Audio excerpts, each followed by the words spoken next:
అలా ఆ మహానుభావుడు నాకు చాలా పిక్చర్లు ఇప్పించారు. పుణ్యవతిలో ఒక అద్భుతమైన పాత్ర, చాలా కీలకమైన పాత్ర. నిజానికి వారు వేసిన పుణ్యవతిలో హీరో వారే అయినా వారు వేసిన పాత్ర కంటే నా పాత్రకే ప్రాధాన్యత ఎక్కువ ఉంది.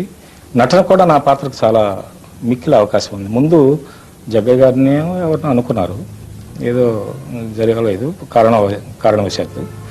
సో రామారావు గారు దానికి కూడా నన్నే రికమెండ్ చేశారు. వెళ్ళి బ్రదర్ అని పిలిచారు, ఒకసారి ఇంటికే పిలిచారు, వెళ్ళాను. ఇట్లా వాసు మీనన్ గారు పుణ్యవతి అనే సినిమా తీస్తున్నారు, చాలా మంచి పాత్ర, మీరు ఎలా చేస్తారో నాకు తెలియదు, దంచేయండి అన్నారు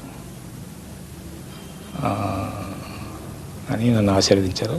తర్వాత నేను వాసు మీనన్ గారు కలిశాను, ఆ వేషం ఫిక్స్ అయింది. చాలా అద్భుతమైన పాత్ర. ఘంటసాల గారు అతి మధురంగా పాడిన 2 పాటలు, రామారావు గారికి ఒకటే డ్యూయట్, నాకు సోలో సాంగ్స్ 2 సాంగ్స్ ఉన్న ఒక అద్భుతమైన పాత్ర నాకు లభించడం జరిగింది.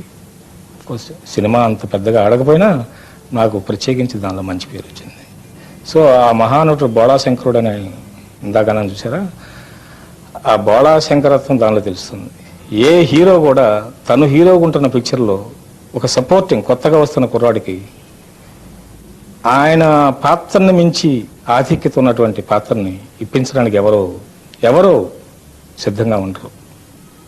ఈయన సిద్ధంగా ఉండటమే కాదు, ప్రోత్సహించడం, కమాన్ బ్రదర్ దంచేయండి అని నాకు చెప్పడం, ఆయన మంచి నటుడు అని వారిని ప్రోత్సహించి వారు నాకు వేషం చేయడం, ఇవన్నీ ఆ మహానటుడికే చేర్లు, బహుశా ఆయన ఒకరికే చేర్లు.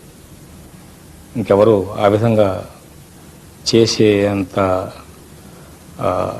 గొప్ప మనసు, గొప్ప హృదయం ఉండే అవకాశాలు బహు తక్కువ.